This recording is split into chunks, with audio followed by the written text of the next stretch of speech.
双语音标领航，注音阅读启蒙，叶兴阳有声读物。A Voyage to Arcturus by David Lindsay. 1. The Seance. 2. In the Street. 3. Starkness. For the Voice. 5. The Night of Departure. 6. Joywind. 7. Panaw. 8. The Lysian Plain. 9. Oshax. 10. Tiedemann.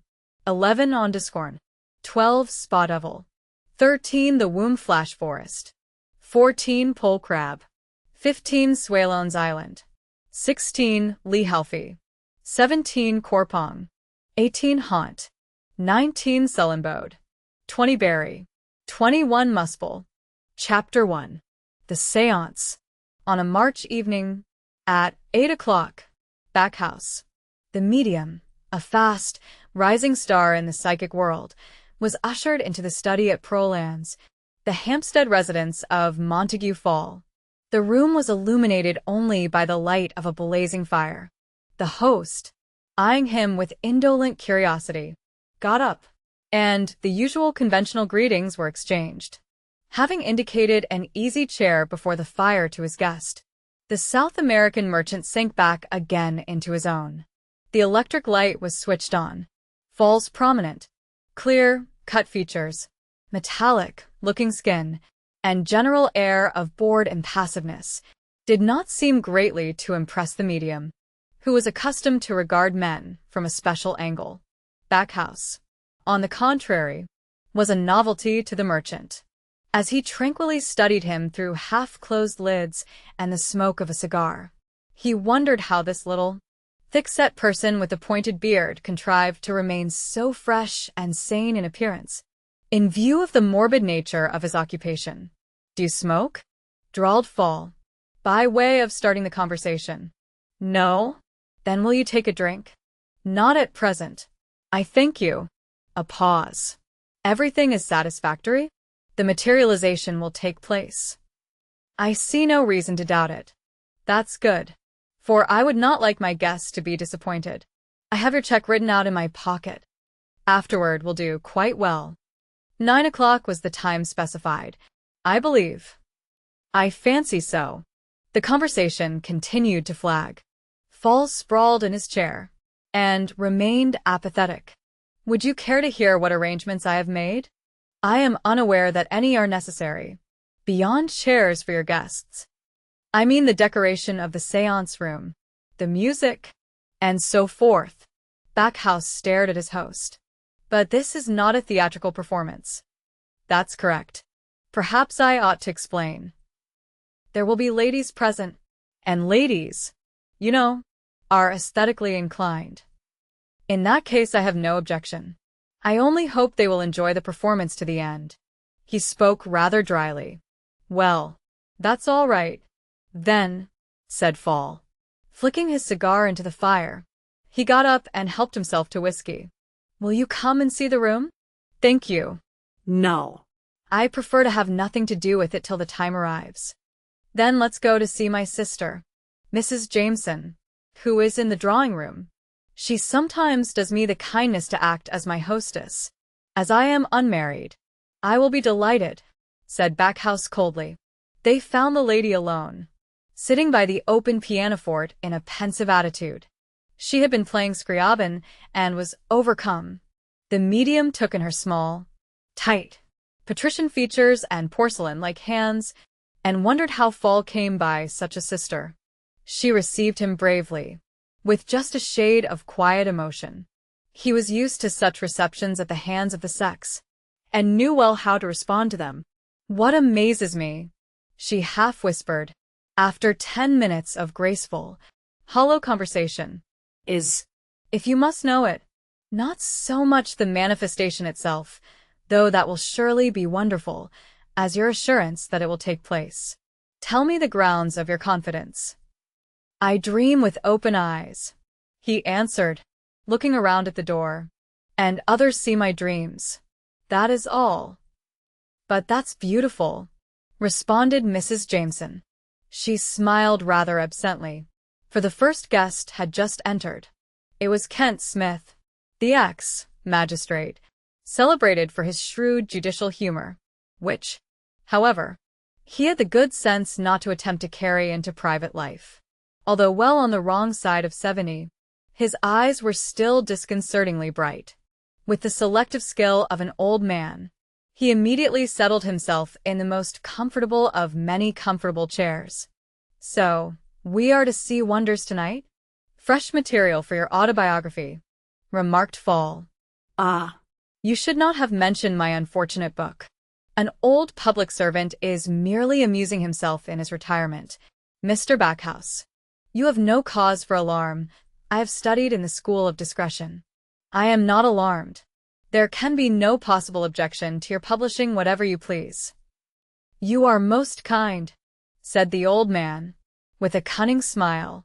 "Trent is not coming tonight," remarked Mrs. Jameson, throwing a curious little glance at her brother. "I never thought he would. It's not in his line. Mrs. Trent, you must understand," she went on, addressing the ex-magistrate, "has placed us all under a debt of gratitude. She has decorated the old lounge hall upstairs most beautifully, and has secured the services of the sweetest little orchestra. But this is Roman magnificence. Backhouse thinks the spirits should be treated with more deference," laughed Fall. "Surely, Mr. Backhouse, a poetic environment. Pardon me, I am a simple man, and always prefer to reduce things to elemental simplicity. I raise no opposition, but I express my opinion. Nature is one thing, and art is another. And I am not sure that I don't agree with you," said the ex-magistrate. "An occasion like this ought to be simple, to guard against the possibility of deception, if you will forgive my bluntness, Mr. Backhouse." "We shall sit in full light," replied Backhouse, "and every opportunity will be given to all to inspect the room. I shall also ask you to submit me to a personal examination." A rather embarrassed silence followed. It was broken by the arrival of two more guests, who entered together. These were Pryor, the prosperous city coffee importer, and Lang, the stock jobber, well known in his own circle as an amateur prestidigitator. Backhouse was slightly acquainted with the latter. Pryor, perfuming the room with the faint odor of wine and tobacco smoke, tried to introduce an atmosphere of joviality into the proceedings. Finding that no one seconded his efforts, however, he shortly subsided and fell to examining the watercolors on the walls. Lang, tall, thin, and growing bald, said little, but stared at Backhouse a good deal. Coffee, liqueurs, and cigarettes were now brought in. Everyone partook, except Lang and the medium. At the same moment, Professor Halbert was announced. He was the eminent psychologist, the author and lecturer on crime, insanity, genius, and so forth, considered in their mental aspects. His presence at such a gathering somewhat mystified the other guests, but all felt as if the object of their meeting had immediately acquired additional solemnity. He was small, meager-looking, and mild in manner, but was probably the most stubborn-brained of all that mixed company. Completely ignoring the medium, he at once sat down beside Kent Smith, with whom he began to exchange remarks. At a few minutes past the appointed hour, Mrs. Trent entered, unannounced. She was a woman of about 28. She had a white, demure, saint-like face, smooth black hair, and lips so crimson and full that they seemed to be bursting with blood. Her tall, graceful body was most expensively attired. Kisses were exchanged between her and Mrs. Jameson. She bowed to the rest of the assembly, and stole a half-glance and a smile at Fall. The latter gave her a queer look, and Backhouse, who lost nothing, saw the concealed barbarian in the complacent gleam of his eye. She refused the refreshment that was offered her, and Fall proposed that, as everyone had now arrived, they should adjourn to the lounge hall. Mrs. Trent held up a slender palm. "Did you, or did you not, give me carte blanche, Montague?" "Of course I did," said Fall, laughing. "But what's the matter? Perhaps I have been rather presumptuous. I don't know. I have invited a couple of friends to join us." "No, No one knows them. The two most extraordinary individuals you ever saw. And mediums, I am sure. It sounds very mysterious. Who are these conspirators? At least tell us their names. You provoking girl. Put in Mrs. Jameson. One rejoices in the name of Maskell, and the other in that of Knightsford. That's nearly all that I know about them. So don't overwhelm me with any more questions. But where did you pick them up? You must have picked them up somewhere. But this is a cross-examination. Have I sinned again, convention? I swear I will tell you not another word about them.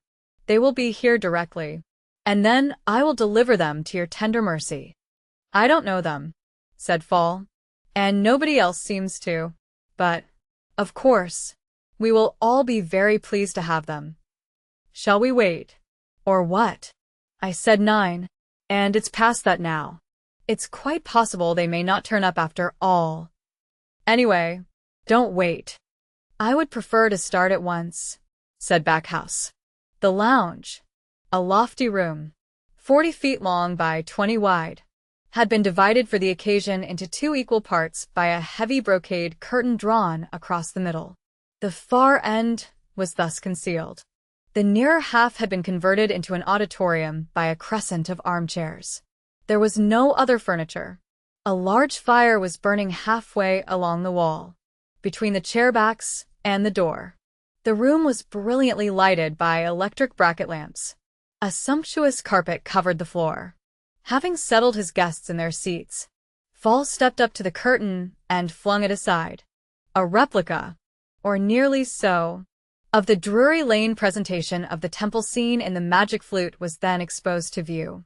The gloomy, massive architecture of the interior, the glowing sky above it in the background, and, silhouetted against the latter, the gigantic seated statue of the pharaoh. A fantastically carved wooden couch lay before the pedestal of the statue. Near the curtain, obliquely placed to the auditorium, was a plain oak armchair, for the use of the medium. Many of those present felt privately that the setting was quite inappropriate to the occasion and savored rather unpleasantly of ostentation. Backhouse in particular seemed put out. The usual compliments, however, were showered on Mrs. Trent as the devisee of so remarkable a theater. Fall invited his friends to step forward and examine the apartment as minutely as they might desire. Pryor and Lang were the only ones to accept. The former wandered about among the pasteboard scenery, whistling to himself and occasionally tapping a part of it with his knuckles. Lang, who was in his element, ignored the rest of his party and commenced a patient, systematic search, on his own account, for secret apparatus. Fall and Mrs. Trent stood in a corner of the temple, talking together in low tones, while Mrs. Jameson, pretending to hold Backhouse in conversation, watched them as only a deeply interested woman knows how to watch. Lang, to his own disgust, having failed to find anything of a suspicious nature, the medium now requested that his own clothing should be searched. All these precautions are quite needless and beside the matter in hand, as you will immediately see for yourselves. My reputation demands, however, that other people who are not present would not be able to say afterward that trickery has been resorted to.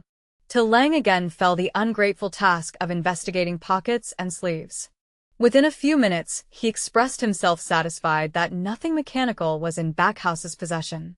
The guests reseated themselves. Fall ordered 2 more chairs to be brought for Mrs. Trent's friends, who, however, had not yet arrived.